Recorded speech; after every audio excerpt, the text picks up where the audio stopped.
بسم اللہ الرحمن الرحیم والصلاة والسلام علی رسول اللہ وعلی آلہ وصحبہ اجمعین۔ معزز ناظرین و سامعین اکرام، السلام علیکم ورحمۃ اللہ وبرکاتہ۔ نبی اکرم صلی اللہ علیہ وسلم کی دعائیں بحق کے حضرت سیدنا معاویہ رضی اللہ تعالیٰ عنہ۔ نبی مکرم شفیع معظم صلی اللہ علیہ وسلم نے حضرت معاویہ بن سفیان کے لیے وقتاً فوقتاً دعائیہ کلمات ارشاد فرمائے جو بارگاہ باری تعالیٰ میں یقیناً مقبول و منظور ہوئے، اور پھر ان دعاؤں کی ہی برکات سے سیدنا معاویہ رضی اللہ تعالیٰ عنہ کو بہت اہم دینی خدمات سر انجام دینے کی توفیق نصیب ہوئی۔ حضور نبی کریم صلی اللہ علیہ وسلم کی زبان مبارک سے صادر ہونے والی دعاؤں کو محدثین و مورخین نے اپنی اپنی تصانیف میں کئی مقامات پر متعدد صحابہ سے نقل کیا ہے۔ عبد الرحمن بن ابی عمیرہ کی روایت۔ سیدی عبد الرحمن بن عمیرہ نبی کریم صلی اللہ علیہ وسلم سے نقل فرماتے ہیں کہ حضرت معاویہ بن ابو سفیان کے حق میں حضور پر نور صلی اللہ علیہ وسلم نے ان کلمات سے دعا فرمائی: اللہم اجعلہ ہادیا مہدیا وحدہ وحد بہ۔ اے اللہ، معاویہ کو ہادی اور ہدایت یافتہ بنا۔ اس کو مسند الامام احمد سنن الترمذی میں روایت کیا ہے۔ عرباد ابن معاویہ کی روایت۔ سیدنا عرباد بن ساریہ فرماتے ہیں کہ میں نے رسول اللہ صلی اللہ علیہ وسلم کو یہ فرماتے ہوئے سنا: اللہم علم معاویۃ الکتاب والحساب وقہ العذاب۔ اے اللہ، سیدنا معاویہ کو کتاب اور حساب کا علم عنایت فرما اور اسے عذاب سے محفوظ فرما۔ جن کے لیے دعائیں ہیں سرور نبی کی، وہ دین کے سپاہی امیر معاویہ ہیں۔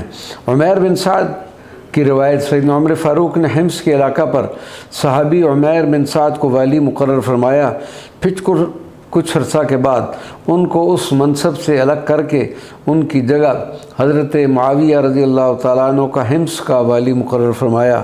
اس وقت کچھ لوگ اس تبدیلی پر اعتراض کرنے لگے، تو اس موقع پر عمیر بن سعد نے سیدنا معاویہ کے حق میں درج ذیل روایت ذکر کی: لا تذکروا معاویہ الا بخیر فانی سمعت رسول اللہ صلی اللہ علیہ وسلم یقول اللہم اہدہ۔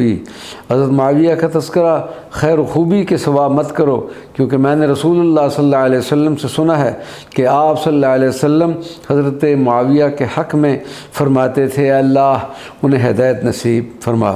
حضرت وحشی بن حرب کی روایت۔ سیدنا معاویہ ایک مرتبہ نبی کریم صلی اللہ علیہ وسلم کی سواری کے پیچھے سوار تھے۔